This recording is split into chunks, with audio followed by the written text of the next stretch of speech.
Let me start off with a question. Why do we love forgiveness stories, but only certain ones? We celebrate the hug in the courtroom. We share the viral clip. We'll say things like, that's powerful. That right there is healing. That is how you move on. But we never ask, who is that forgiveness really for? I've watched a brother forgive a man who killed his sibling, and the system exhaled in relief. I've watched a serial killer cry for the first time only after a father chose grace instead of rage. I've watched Black families forgive white killers and then be used as proof that racism isn't that bad. And I've watched survivors say, I forgive you, while still demanding the maximum sentence allowable, because forgiveness is not the same thing as mercy. See, I think that somewhere along the way, we've created an invisible line. You can call that invisible line the forgiveness threshold.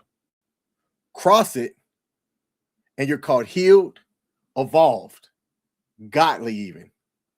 Refuse to cross that line, and suddenly you're bitter, angry, and unwell.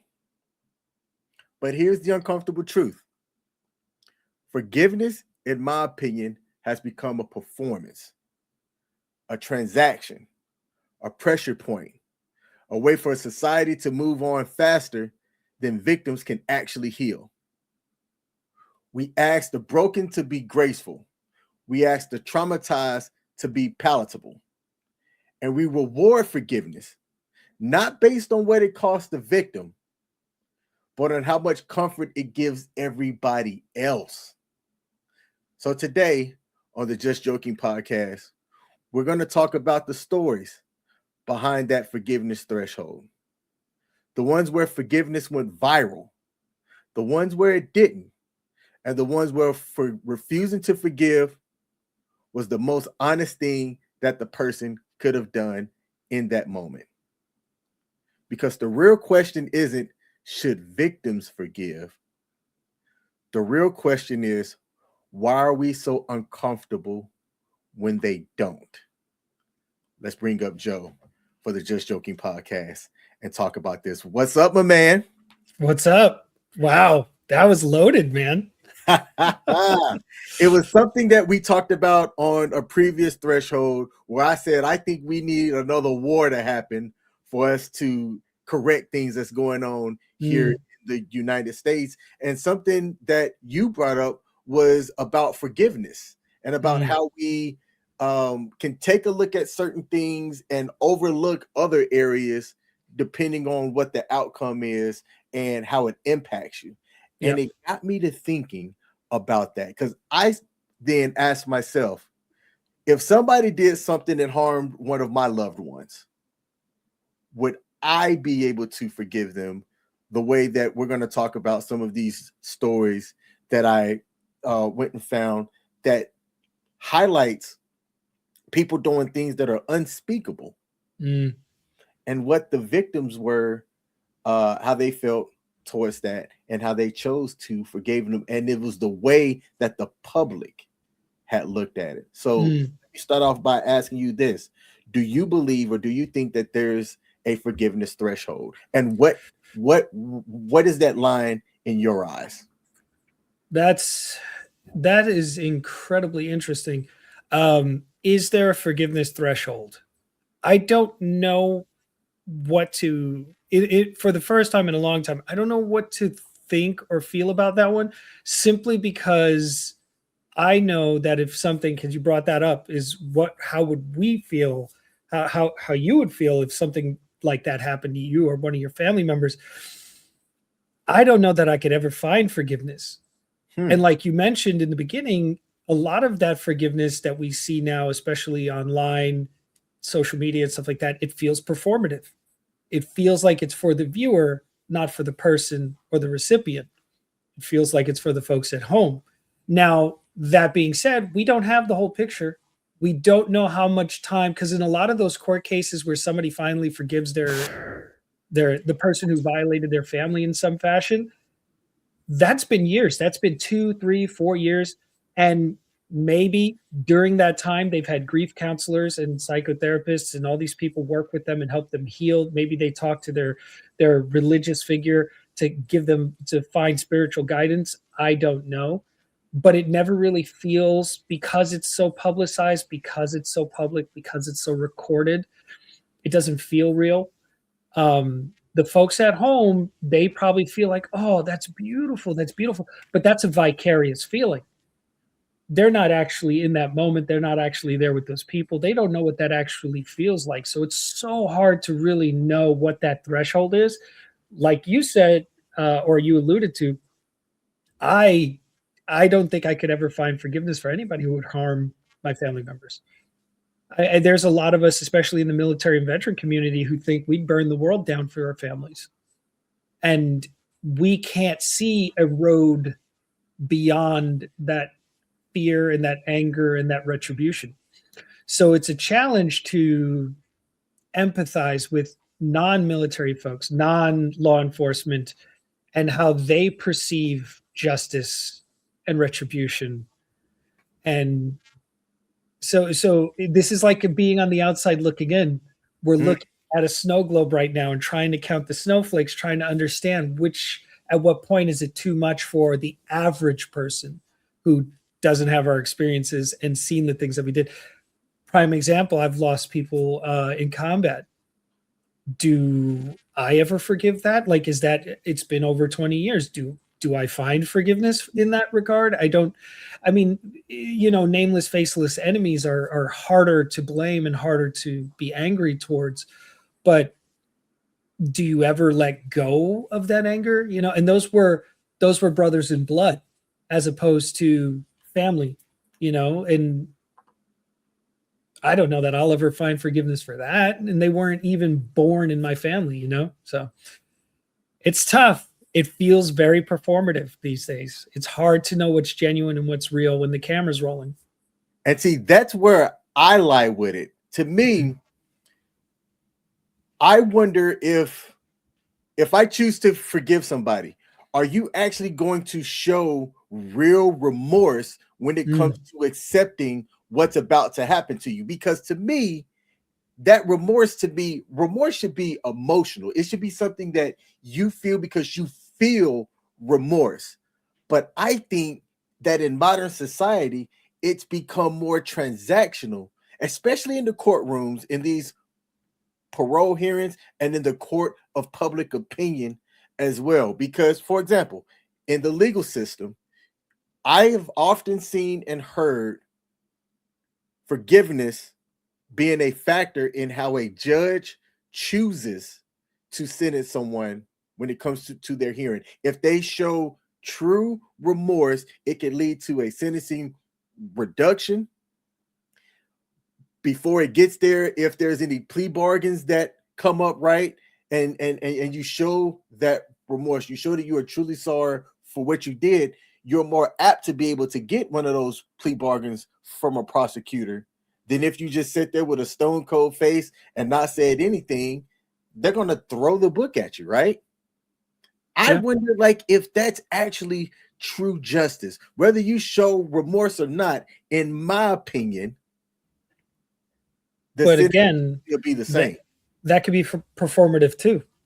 They have lawyers who constantly coach them. This is going to, I mean, you see it on television, and it's hard to not assume that that's the truth. It's hard to know if you haven't been, the subject of one of these kind of cases. You know what I mean? Like, we've never been brought up on charges and sat in front of a judge with our life hanging in the balance and 20 years to life, as a possible sentence. So we don't know with 100% certainty what that actually feels like and is actually like, is that factual?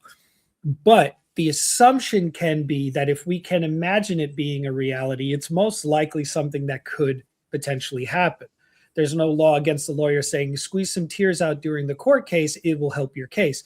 So that if it can help them they're going to use it, just like any, what I mean? Like in war, you don't break any rules of convention and stuff like that. But if you're not cheating, you're not trying. as long as you're not breaking any laws or any rules of war, do what you got to do to win.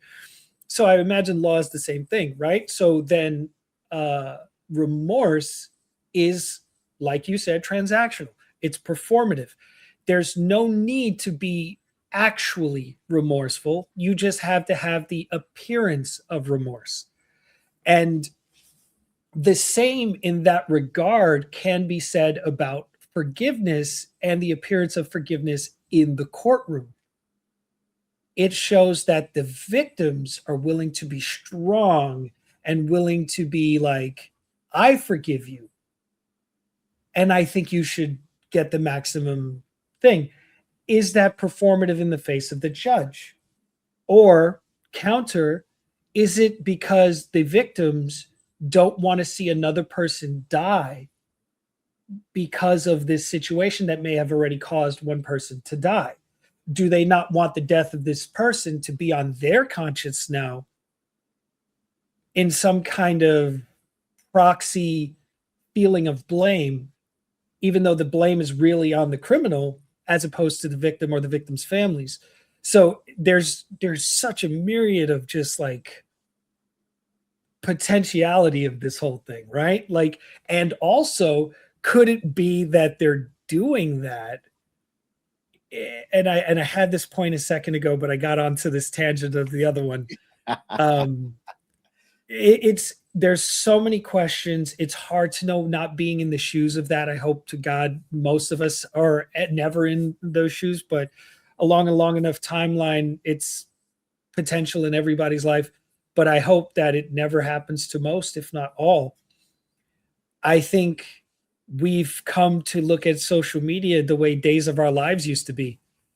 Social media has become a soap opera.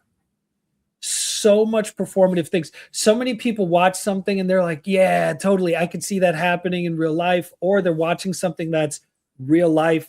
And I tell my family, I tell my friends, I'm like, but why is the camera rolling? It's not real life if there's a camera rolling. And Really? everybody watch. So? Think about it. No, accidents don't happen these days. This isn't America's Funniest Home Videos. If it's your Ring camera catching you falling on your front stoop, that's one thing. That's one thing.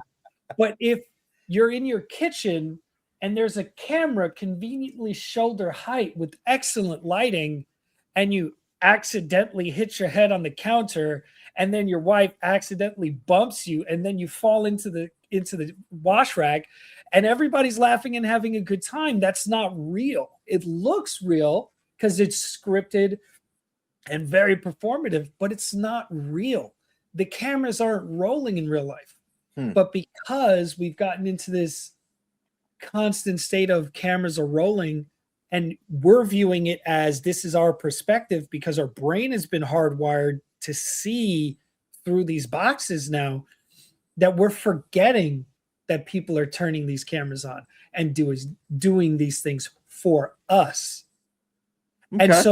And so in a courtroom, knowing the eyes of the country might be upon you during one of these moments, you want to seem like a better person and a more spiritual or more psychologically healthy person.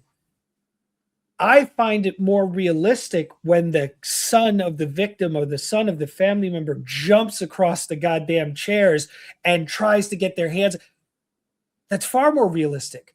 That feels far less performative because that is pure energy. That is pure anger. That is pure vengeance. That is a more honest reaction than, even with tears in their eyes and all that stuff. I understand it. I understand what sadness and grief looks like. But how much of that is weaponized by the people around them so that they can, because sympathy for the victim leads to some really good GoFundMes.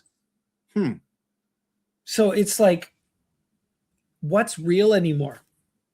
What's real? Like, it's so complicated. I've got a two-part question for you. Sure.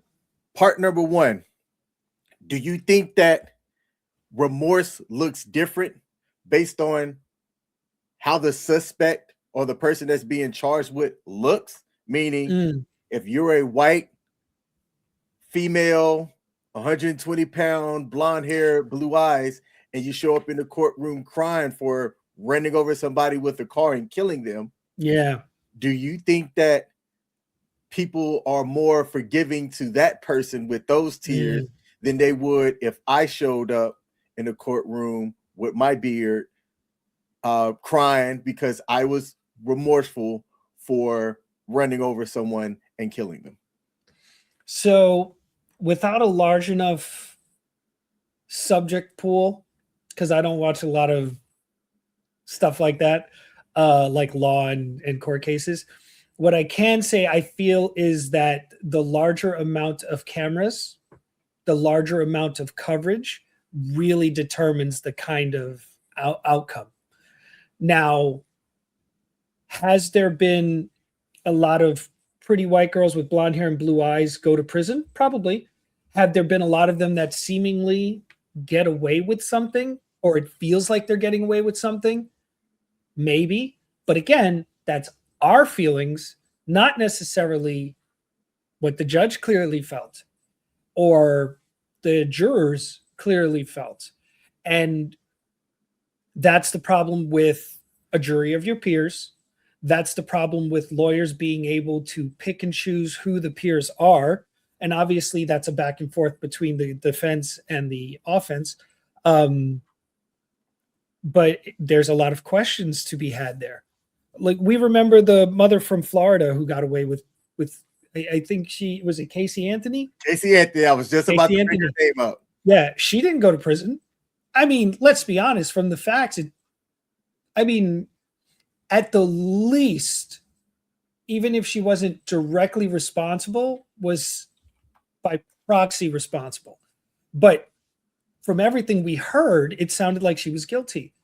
But so, and then this is the deeper issue. If you believe in some of the judges over the years, like if some of the justice makes sense to you, and then some of the justice doesn't make sense to you, where do you trust the justice system to do its thing?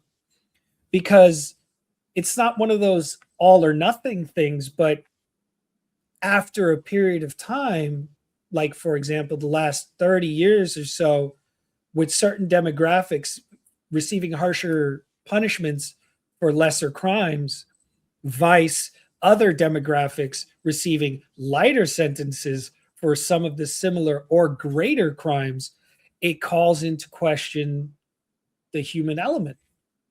And then we call into question the entire justice system. It's this deep rabbit hole where people muddy the water on everything that we're involved in. Systems that could be perfect are inherently flawed because of us. Because we see some of ourselves in the victim, we see some of ourselves in the criminal, we see some of ourselves in the system, and we can't help internally but either feel for them or hate for them. And we superimpose those feelings onto the outcomes. And the people who are doing the justice are supposed to be impartial. And that's why we're not in those systems, because we can't be, clearly. The second part to my question shifts it more from the suspects to the victim. And my question to you and the viewers are this: do you think that some victims are worth more because they can forgive better, or have the appearance of forgiving better, right? If you are a young, let's say a 40-year-old man whose daughter just got killed versus a 70-year-old grandmother whose 40-year-old son just got killed, do you think that forgiveness looks different between those two victims in the eyes of other people? And if that type of forgiveness can influence the justice that occurs? I feel like that's too difficult to nail down. It's so subjective.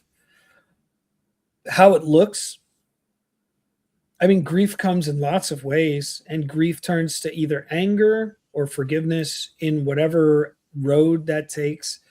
It's hard to know. It's hard to tell. Like, for example, we go back to our experiences in combat.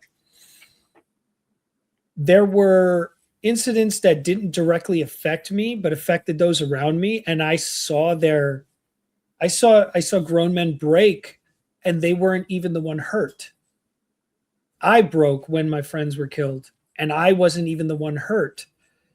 And these were not children. These were not brothers and sisters. They were in what we were doing. They were brothers in blood. But even on the outside of that sphere of family, I don't know that forgiveness comes that easy. I don't know that maybe and then maybe I'm just incapable. I can hold grudges for years, for decades. I remember my first bully. I'd still scuff him in the yard if I saw him today. That's how I feel too. When I was like 10 years old, I'd still find that dude and skull drag him. But I think that's what makes us want to fight bullies. I think that's why we join combat and service, so that we can defend those who cannot. And that puts us in a different position of forgiveness. When you have the mission of eradicating the bad guys, you don't have to worry about forgiveness. These are people who have to live with the long-term effects of living in the same world as these people.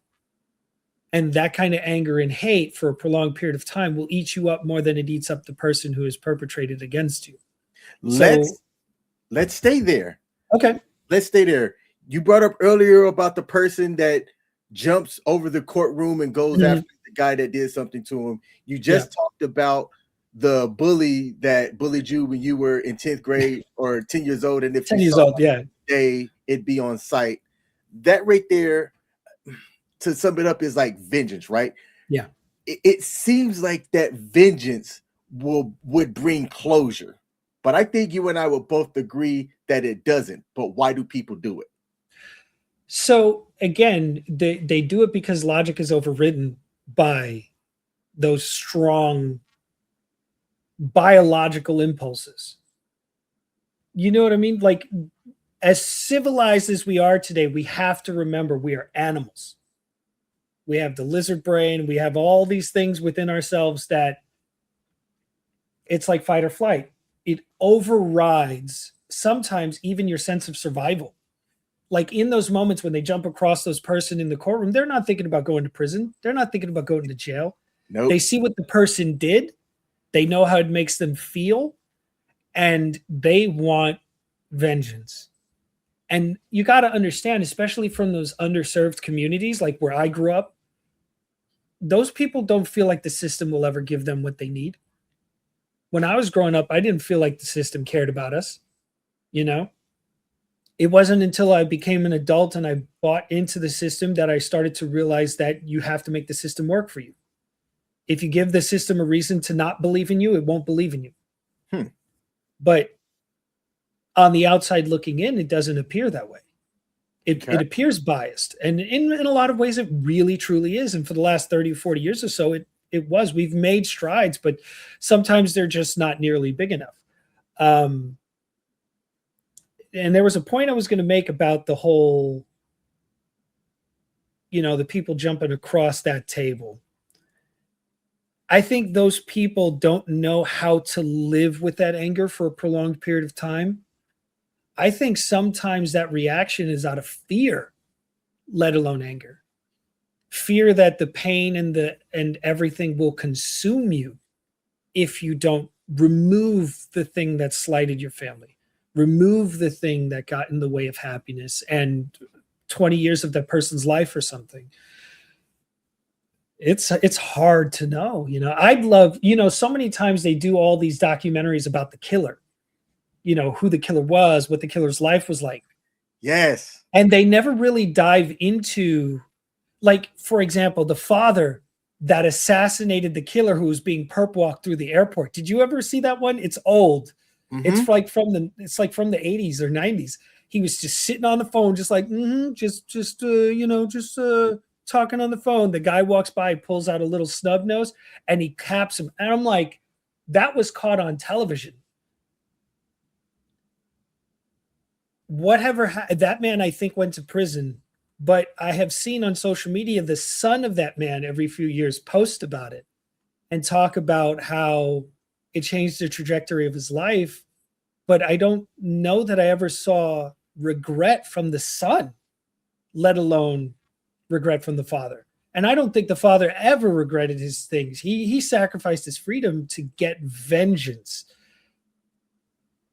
And like, there's so many questions, like, documentary those people, the victims who did or didn't get that vengeance, so we could know, we could learn from those decisions, so we know if it happens to somebody we care about, somebody we love, or ourselves, we can determine our best course of action before anger and all these things override everything we think, so dude, I'd love a documentary about that. Tell you the truth, I would. I think that we don't see it because we had the option of removing those obstacles.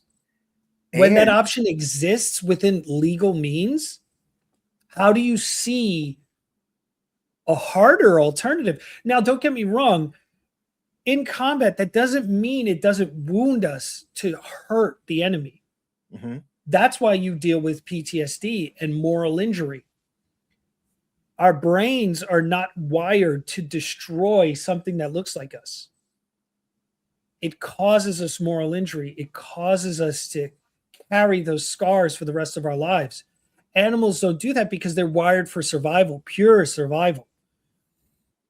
We're not wired that way. We are, but we aren't. There's still that, even if the person has a different skin tone, a different hairstyle, different eye color, there's moral injury because they are similar to us. And our brains, no matter if our hearts can deny it, our brains can't deny that. That's why you have moral injury. The psychotics who don't receive that same kind of scarring from destroying, it's because their brain is wired wrong. Do you get where I'm coming from? Mm-hmm. And that's why when they show remorse in court cases and stuff, I don't believe any of that. I don't think Dahmer ever shed a tear in a court case.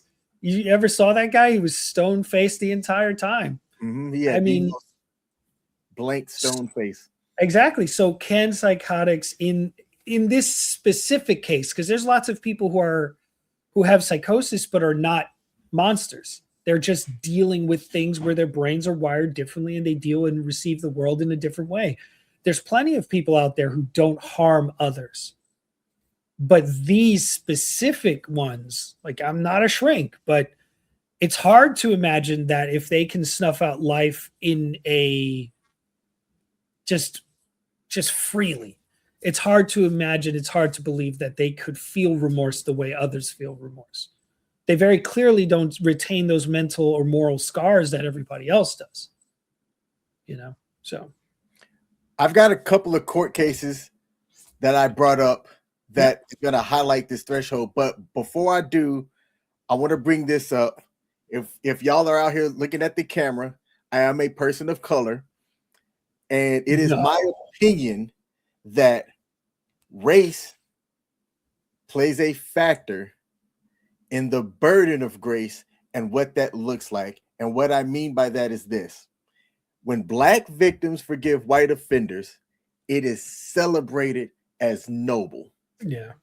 But when Black victims don't forgive, they're called angry, divisive, and unhealed for the most part. But by whom? By whom? Because remember, different like them. But different networks report different things.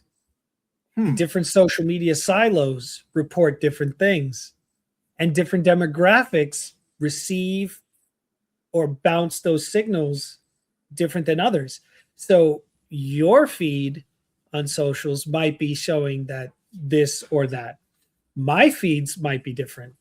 And there's such a broad reach of these things with hundreds of millions of voices. It depends on what you already feel is what you start to receive from your socials anyways. Because if you typically go with the Black community forgiving non-Black perpetrators is more graceful and beautiful, you're going to receive more of that on your socials anyways. So it's hard to know who's saying what when so many people are saying so many things. And like, for example, I don't get court cases, I don't get legal stuff on my socials because I don't click on them, because I don't share them, I don't react to them. See, and you engage. And engaging means the algorithm pushes it more to your thing. There's lots of people who don't sit on their couch and watch Fox News or CNN every day. Plenty. And they don't have an opinion one way or another unless it's directly affected their lives. And because they're not hearing it, they're not talking about it, they're not thinking about it, it doesn't exist. That's how human beings operate. That's how we find peace. But on the other hand, for those who are constantly critically thinking and trying to dissect the social footprint of this country and the world, for lack of a better word, you're going to receive more of that information so that you can dissect more and consume more. We're going to get into a whole different category of what we're talking about, but it's hard to know because information is spoon-fed to us. Unless you're experiencing it directly, it's not real. Unless you're in the courtroom seeing it live and in living color with your own two orbs in your head, it's being projected in a light that serves the person who's projecting it. But wouldn't that still allow you to be able to take that and use it to reflect on in your own personal life? Sure, totally. But at the same time, it's already skewed one way or the other. It's already Johnny Depp, Amber Heard. Prime example of two really good marketing campaigns conflicting with each other. Depending on who you were already voting for, depended on which feed you got the most of. So, like, you were pro Johnny Depp, you got all the anti Amber Heard stuff. You were pro Amber Heard, you got all the anti Johnny Depp stuff. And it was great too to see and really dive into how each one of them focused on it. With Johnny Depp, it was his career was ruined by this trollop, and she shit on his bed, and apparently she actually did. But with her, it was he beat her, she got abused, she was a victim, and all of these things before any of them were really proven in court. They had all of this information. They were presenting it in a certain way. They were taking these wonderful photos of these people at the worst possible times, like mid-cry or mid, you know what I mean? Like to portray them. And I don't care what you say. Any human being on this planet, if they see a picture of somebody in the middle of a court case that determines their futures, and they get an ugly face where it looks like there's contempt, your mind's made up. It's a wrap. Yeah. It's a wrap. Your mind's made up. Now, that's not fair. That is a snapshot designed specifically to get you to feel exactly what you're going to end up feeling because there's a science to it. Yeah. And the marketing campaigns know that. Yep. So it's just like how you're viewed if you show up in court, hands shackled, wearing the jumpsuit, versus if you showed up in court unshackled in a 2 or 3 piece suit. Yes. And the same goes for the mugshots or the photos that they show on the news. Trayvon Martin, family shows photos of him young and happy and innocent and peaceful and pure. And I want to believe that's what the human being that he was. But then they did the same thing for the other guy, Zimmerman. And you get these conflicting things depending on which one you're watching, which one you're doing. And ultimately, the court case found Zimmerman not guilty. And there's so many questions because I know what it was like to be a teenager. I know what it was like to be dressed a certain kind of way, but would I be shot for it? And so it's how these things are communicated. The court of public opinion is incredibly fickle, but your mind is made up within 5 seconds. Within 5 seconds, your mind is made up. And the pictures they use help to do that, which is why I remember the other day we were talking about, they talk about victims like they were innocent, they were angels, they would never do these sort of things. And in some circumstances, that helps the case. But in other circumstances, it just makes people roll their eyes. But that's because your mind is already made up. You know what I mean? And so there's so much beyond. I would love for, like I said, to get like Barbara Walters to sit down with one of these victims who wanted vengeance, who got vengeance, or who chose to forgive in the midst of this horrendous crime, to really understand and really know directly from the mouth of the person, as opposed to being presented to us with an agenda already present. Well, that's what honesty.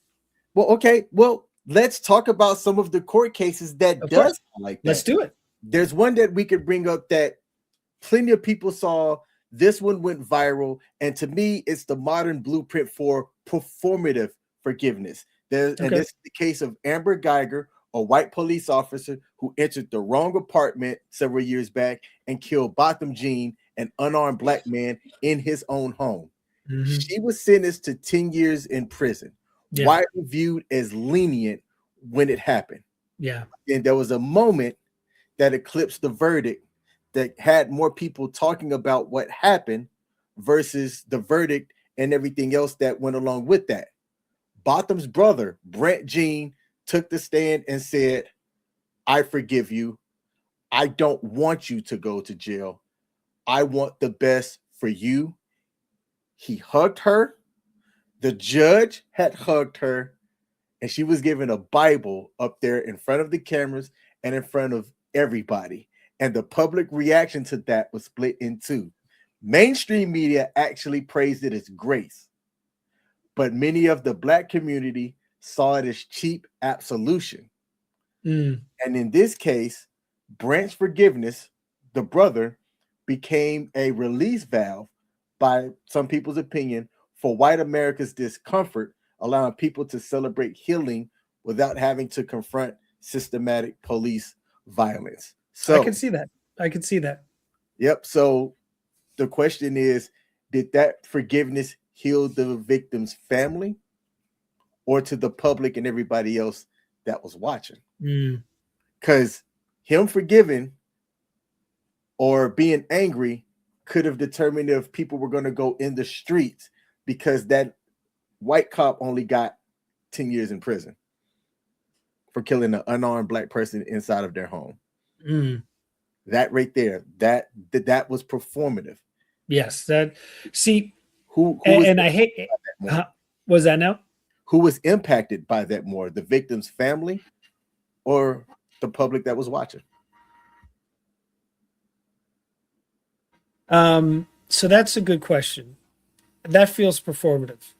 That feels like they had to. And unfortunately, I think that they had to. I think they were afraid of another Ferguson happening. I think they were afraid of what it could do. I hate that was probably for the greater good as opposed to what was good for them.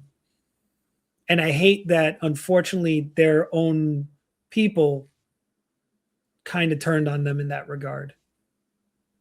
If all of these things you say is what happened, I think that I understand where they're coming from on the angry side of being like, you kind of sold out. But I mean, that right there, the going into the wrong house, there's so many broken things there. So was it so riots didn't happen, or was it so that the police department in that city didn't get absolutely shut down and sued like crazy? Because civil suits probably should have come from that, unless they had already gotten a payment from the city so that they could wrap this up.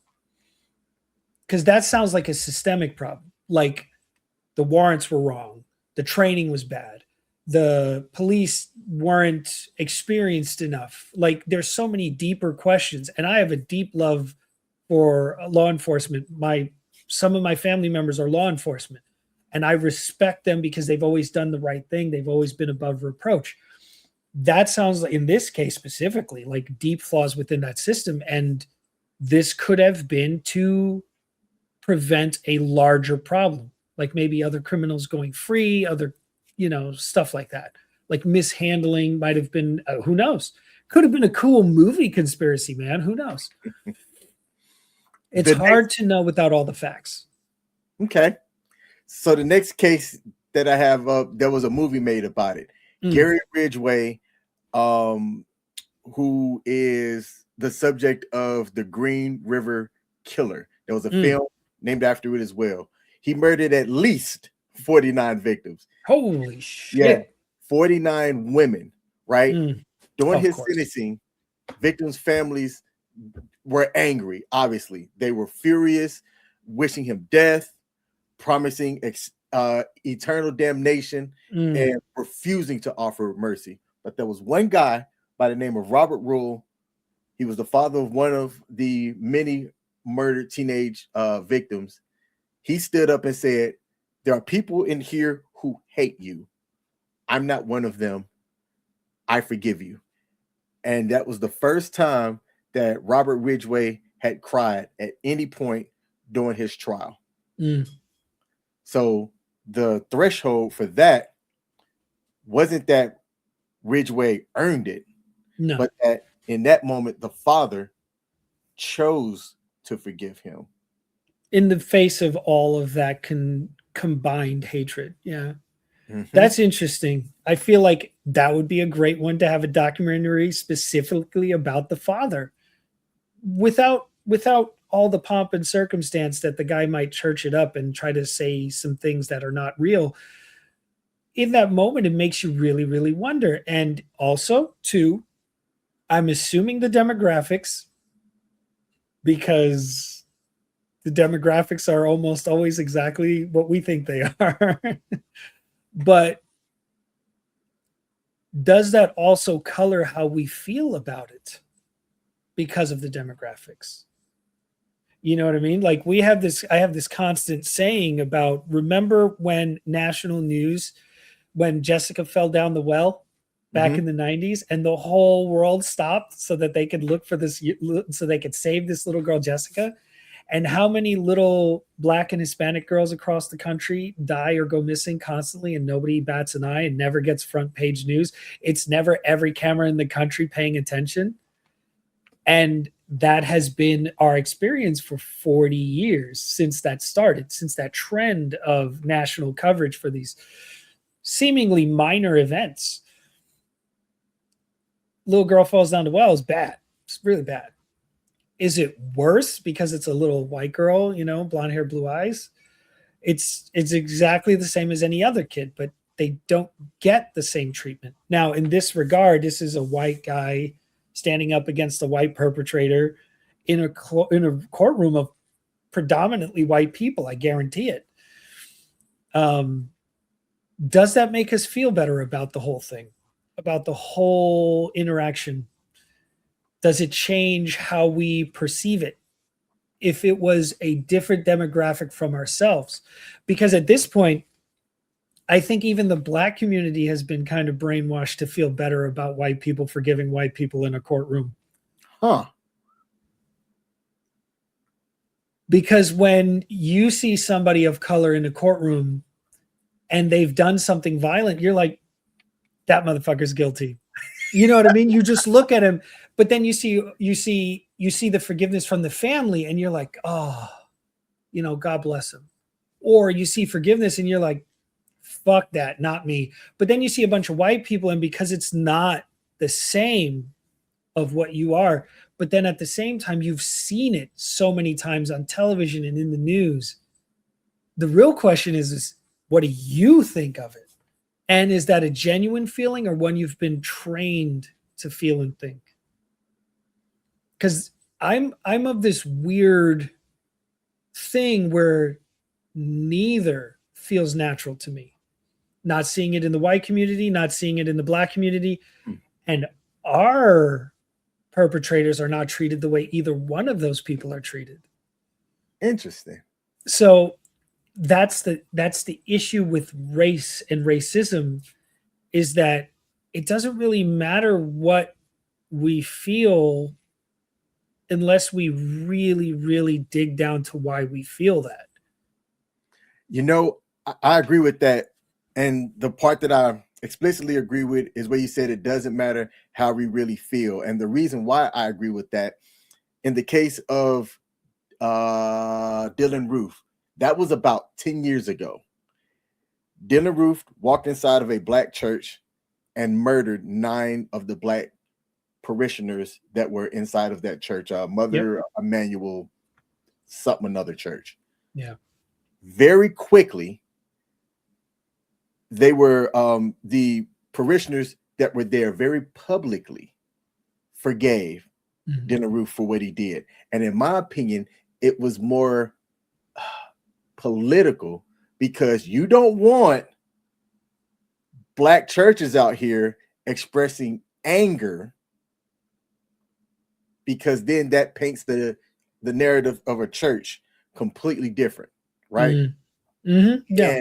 And, to me, I felt like that the family's grace was the people were then instantly weaponized to discourage protests and to shame anger and not paint black churches in a negative light, because they're supposed to be Christians, so they should forgive. You notice how they don't do that with white churches? Nope, not at all. Not at all. Not once. Not once. Not once. And it's the irony of it all. The irony of it all is that everybody constantly says there's no such thing as racism. But when you're really honest about it, I honestly would say it's about comfort. Yes. Comfort issue in this regard. It makes other people uncomfortable to think of another demographic being angry against your demographic. Whether you did something or not, it still makes you uncomfortable. And ultimately, discomfort leads to bad things happening. In the Dylan Roof scenario situation, what's the first thing you remember from that case before you looked it up? Once you remember the name and you remember the scenario, what's the first thing you remember? The fact that he was alive after shooting all of those people. It's like, and not just the fact that he was apprehended alive, and given the first cheeseburger. Exactly. Not only was he apprehended peacefully, this man was like, where do you want to go after you get out of, when you get I'm going to Disneyland. I'm getting a cheeseburger. If that was a black criminal, they'd have blown up half the house. They'd have come in through the skylight. They'd have just, and I hate to feel that way because I'm not in the black community. I'm not in the white community. But if I committed a crime, I might get a cheeseburger. You know what I mean? Until they look at my name and then they're like, that dude is not getting a cheeseburger. But why was that the first image that the country saw?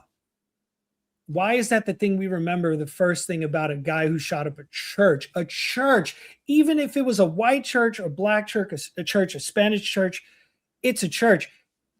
The Christian angle, the Catholic angle, the religious angle should be immediately angry for the people who are part of the same community as the people who worship the same religion. But instead, it was a black church.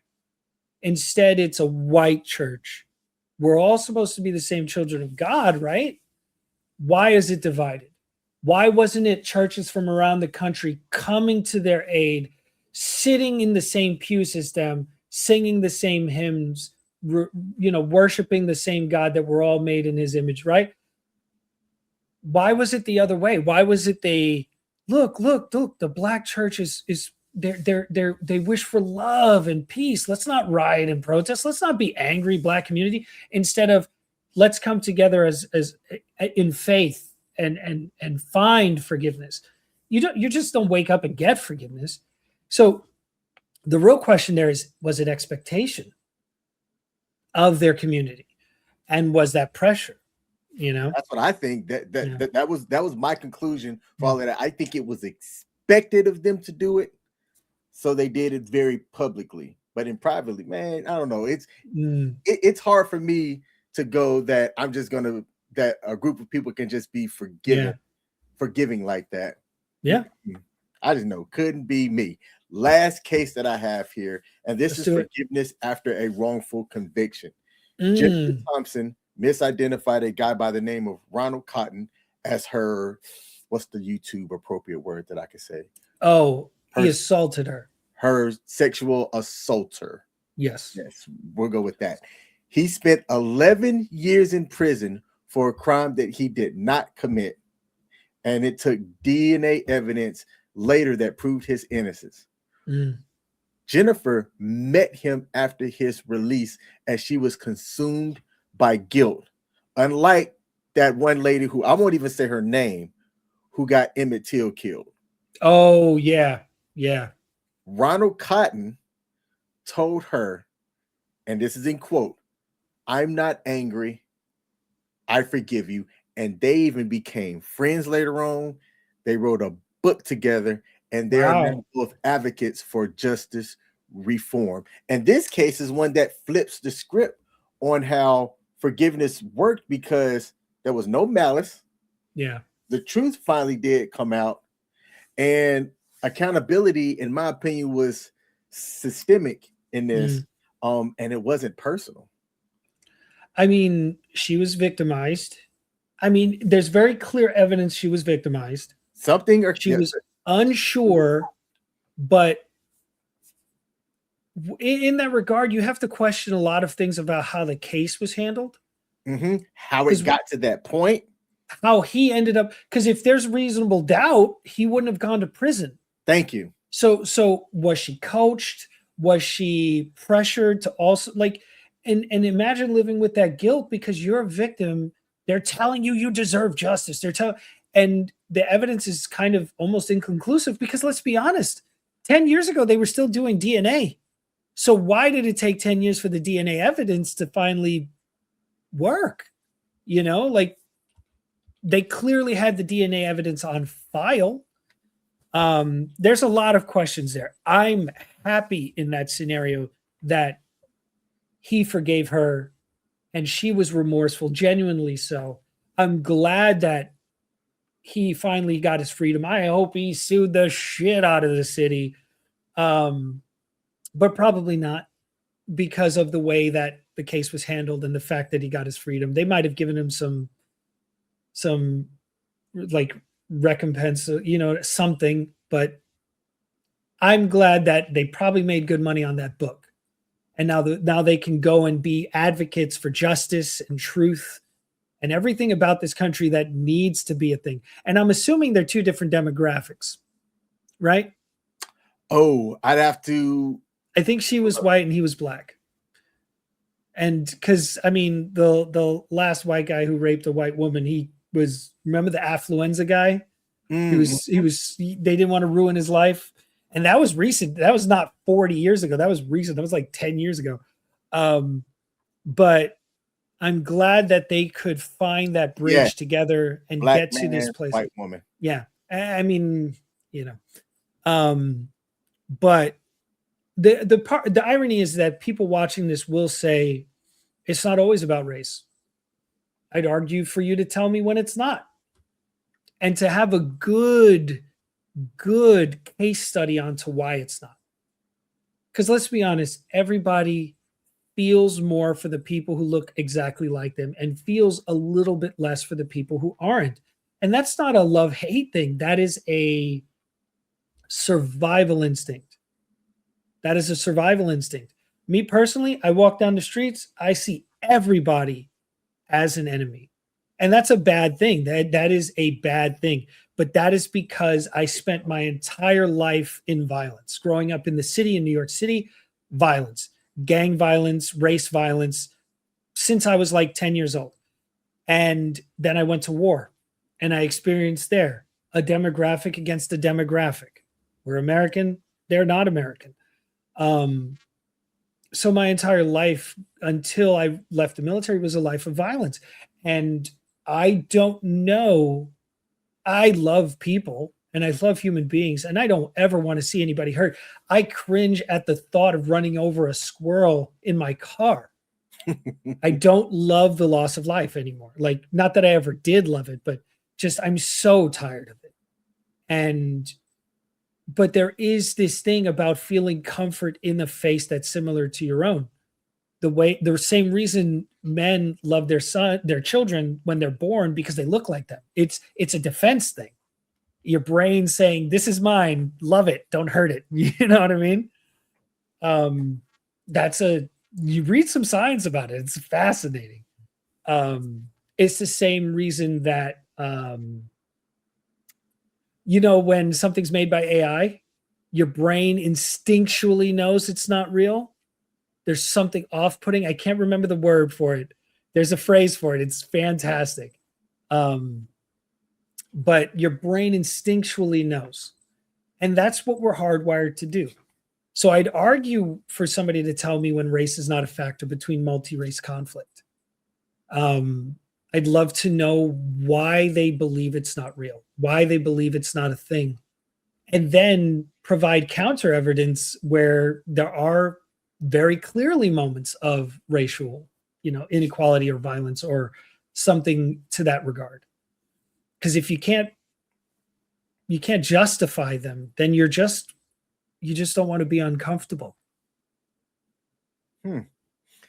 I've got a question for the viewers here, and then we're going to close. For the people that have gotten this far, first of all, thank you.